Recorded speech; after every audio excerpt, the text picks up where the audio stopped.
The door that shouldn't open. When Nathan moved into his new apartment, the landlord had one rule: don't open the basement door. Nathan had laughed at the time, thinking it was a joke. Maybe the basement was just full of junk, or the stairs were rotted out. Either way, he didn't plan to go snooping. The place was old but charming. Wooden floors, big windows, a view of the park across the street, and quiet, almost unnervingly so, except for the door. It was at the end of the hall, just off the kitchen. Heavy, painted the same color as the walls, like someone had tried to make it disappear. And every night, just after midnight, Nathan heard it. Soft clicking. Like someone trying the knob from the other side. He ignored it at first, blamed it on the building settling. Old pipes, rats, anything but what it sounded like. Someone trying to get out. But by the second week, the sound got louder, more urgent. He shoved a chair under the handle, slept with his door locked, turned the TV up to drown it out. But every night, without fail. Click, click, click. Always just after midnight. One evening, curiosity got the better of him. He stood in front of the basement door, flashlight in one hand, the other hovering over the knob. It looked normal, ordinary. But when he leaned close, he swore he heard it. Breathing. Slow, raspy, right up against the other side of the door. Nathan stumbled back, heart slamming against his ribs. He didn't sleep that night. The next morning, he confronted the landlord. "You said not to open the door," Nathan said. "Why?" The landlord, an old man with trembling hands, just shook his head.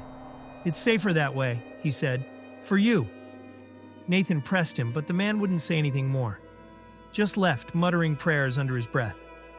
That night, it started again. Click, click, click, but this time something changed. After the clicking stopped, Nathan heard it. Whispers, low, urgent, right at the crack of the door. "Let me in," it said. "It's cold out here." He turned up the TV, buried himself under the covers, and waited for dawn. But just before sunrise, the apartment went silent. Not peaceful. Wrong. Like all the air had been sucked out of the room.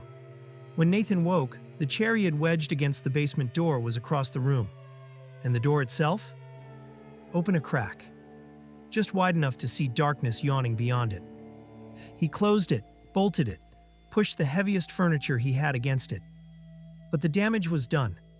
Something had been let loose. The next few days were a blur of sleepless nights and shadows that moved just beyond his sight. He found muddy footprints in the hallway, woke to find objects in different places. The smell of damp earth hung in the air. And every morning, no matter how he barricaded it, the basement door was ajar again. Finally, Nathan decided he couldn't stay. He packed a bag and fled. Left everything behind. He didn't care about the lease. Didn't care about losing his deposit. He just wanted out. A month later, passing through town, he felt a morbid pull to drive by the old building. The windows were dark. The front door hung loose on its hinges. And spray-painted across the front, in big frantic letters, "It came through." Nathan didn't stop. He didn't even slow down. And he never went back. Would you have opened the door? Tell me in the comments. And follow for more stories you'll wish you never read after dark. Boo.